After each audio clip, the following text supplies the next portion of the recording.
Good morning, Warriors. I'm Ethan. And I'm? Are you okay? Yeah, what? You seem a little off today. Trust me, I'm fine. Let's move on to weather. Hello, Warriors. I'm Troy Watson, and I bring you the weather. Today is cloudy and the temperature is 63 degrees. Tomorrow, Thursday, will be partly cloudy. Friday, we'll have a thunderstorm. And the weekend, both Saturday and Sunday, we'll have rain showers. Back on Monday, it's mostly sunny and the temperature is 47 degrees. Finally, on Tuesday, it is still mostly cloudy. I'm Trey Watts. That's all for weather. Stay warm, Warriors. How long have you known Patrick and Isaac? For years, man. Me and Pat met in kindergarten and we're friends ever since. And I met Isaac to Patrick. Wow. I met Pat and Isaac when I was in 5th grade. So let's see what they're up to on Historical Sports.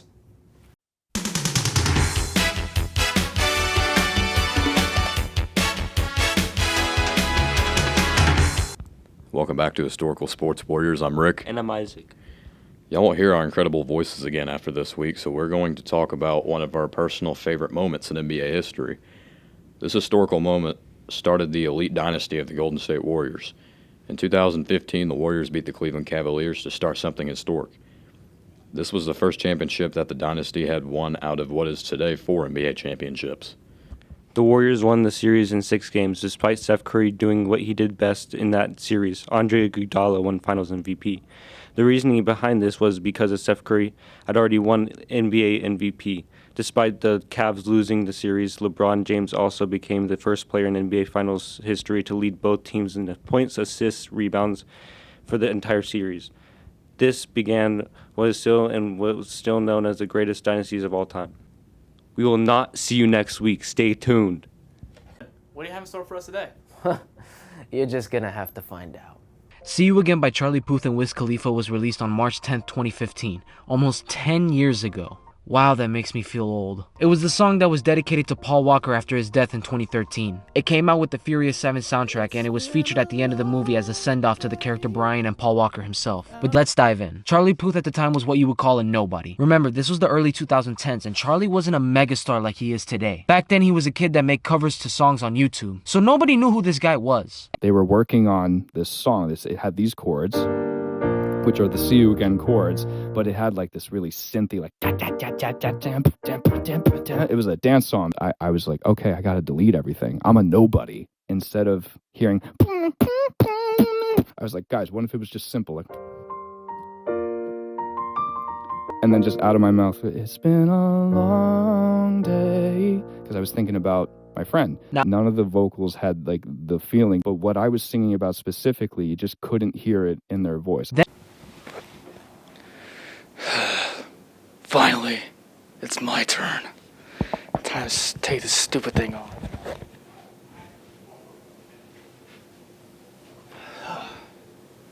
Hi, I'm Cody, also known as Ghost. Let's go to motorsports.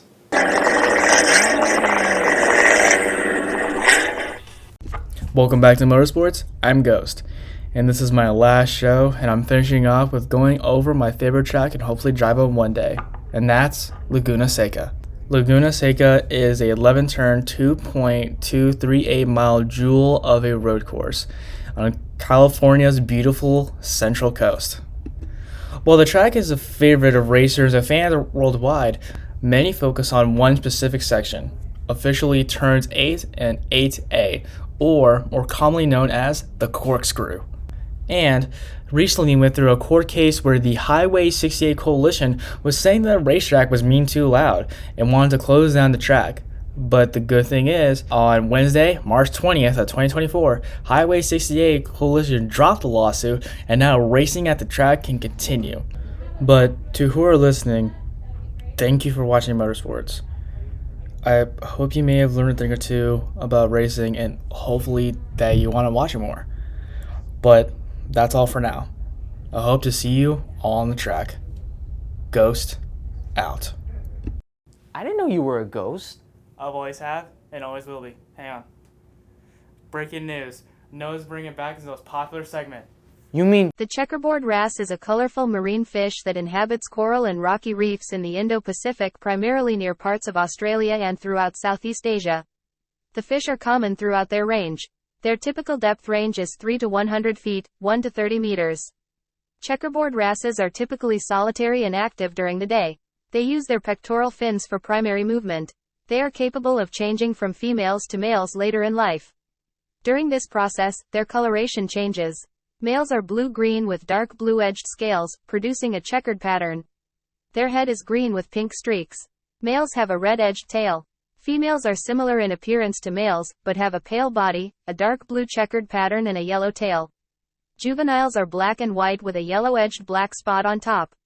Checkerboard wrasses swim over the reef and sandy and rubble areas, foraging for small invertebrates such as mollusks and crustaceans. Males are territorial over large areas. The wrasses are often seen among goatfish, stealing small crustaceans revealed in the sand by the goatfish. They are collected for the aquarium trade. Adults can grow up about 10 and 26 centimeters in length. Thanks for watching, seniors. Now it's time for the combat duel of Combat Cashmere.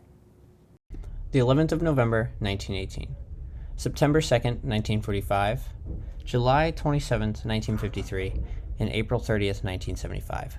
These are all significant dates in history, as there are many very popular wars America were involved in the ending dates.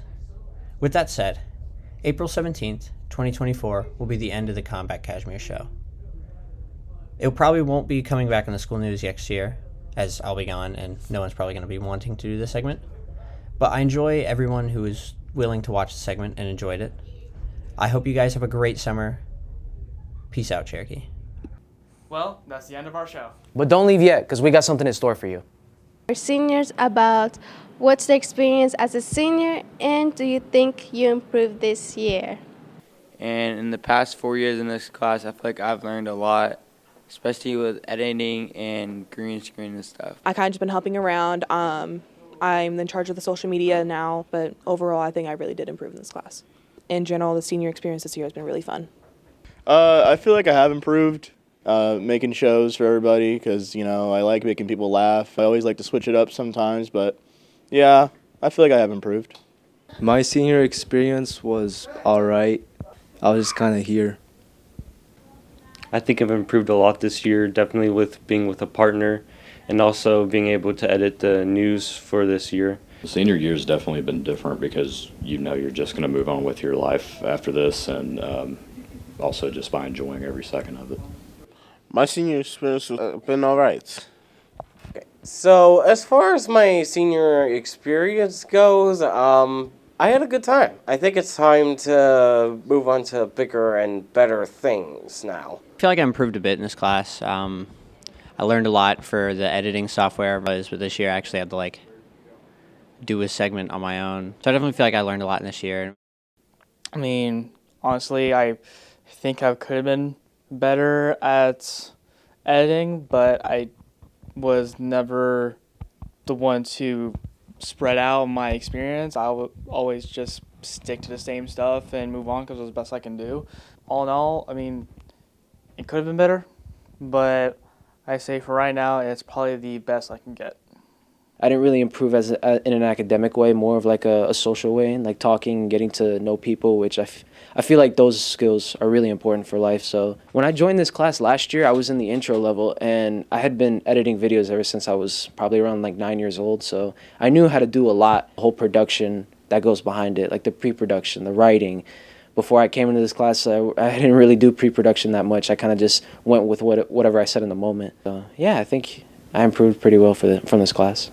Well, this is a wrap our 2024 segment senior show, and it is our camera woman who's editing this show. I'm also the camera woman for other segments and the editor for Random. Well, have a great day, Warriors.